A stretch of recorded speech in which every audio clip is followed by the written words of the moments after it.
crois que les gens ont pas bien intégré le truc. Moi, je pense que c'est bien d'ouvrir le RCT, d'ouvrir Mayol, d'ouvrir le Pilou Pilou à des gens qui aiment ce club. On a donné ce club à la France, quasiment au monde, il y a quelques années. Donc fatalement, on ne peut pas fermer la porte du RCT et on est obligé de l'ouvrir pour tous ceux qui ont envie de venir fêter le rugby à Mayol. Youssoupha a souhaité faire le Pilou Pilou. Il le fera avec Cédric. Moi, je trouve que c'est un chanteur de rap important. Le rap est une véritable culture des années 2000 qu'on ne peut pas négliger, qui est même une culture leader. Et Youssoupha est un leader dans le rap, il a cartonné dans tous ses concerts, il a un album magnifique. Et donc c'est un choix de ma part, c'est un message qu'on envoie pour dire le RCT, on n'est pas absent de la culture des années 2000, on comprend ce qui se passe. Un message aussi qu'on envoie aux joueurs, parce que les joueurs, ils sont dans cette culture-là, c'est une façon de dire à nos joueurs et aux autres joueurs des autres équipes, le RCT, c'est un club qui est dans votre culture, c'est une façon de communiquer aussi. Les choix des personnes qui viendront à Mayol ne seront pas anodins, ce ne sera pas n'importe qui. Voilà, et ce seront des articles qui correspondent à une mouvance culturelle, à un mouvement qui me semble important.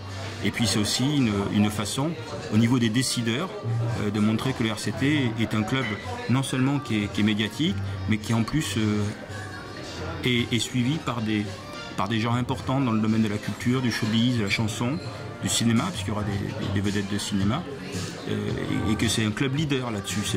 C'est Toulon, mais c'est aussi un club fédérateur de beaucoup d'intelligence culturelle autour de lui. S'il y a quelqu'un qui respecte le RCT, c'est bien moi. Le Pilou Pilou n'est pas un chant religieux, moi je le vois comme un chant guerrier, mais avec des paroles qui sont plutôt stupides.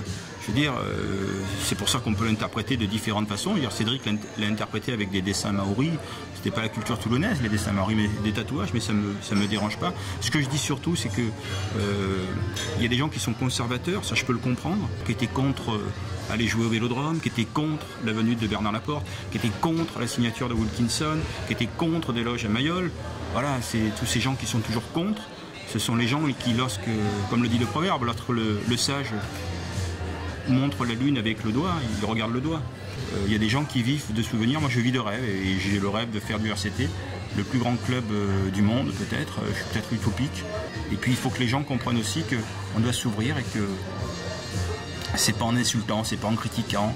J'ai lu des messages qui sont choquants, je veux dire, qui m'ont rappelé des années sombres. J'ai quand même lu des messages qui disaient il est pas français, il est noir. C'est grave de dire ça. Moi, ces gens-là, ils n'ont rien à foutre dans les tribunes de Mayol. Il y a un truc qu'ils n'ont pas compris. Le RCT, c'était la réussite de cette équipe, c'était à l'image de Toulon, qui a un port qui est ouvert sur le monde.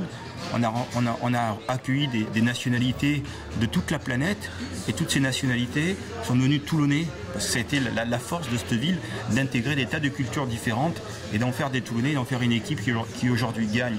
C'est ça notre culture, c'est ça notre façon de voir dans cette ville. C'est comme ça que je vois le club, moi. Si ça doit être autre chose, ça doit être un club sectaire et un club conservateur et un club entre guillemets qui rejette tout ce qui lui ressemble pas.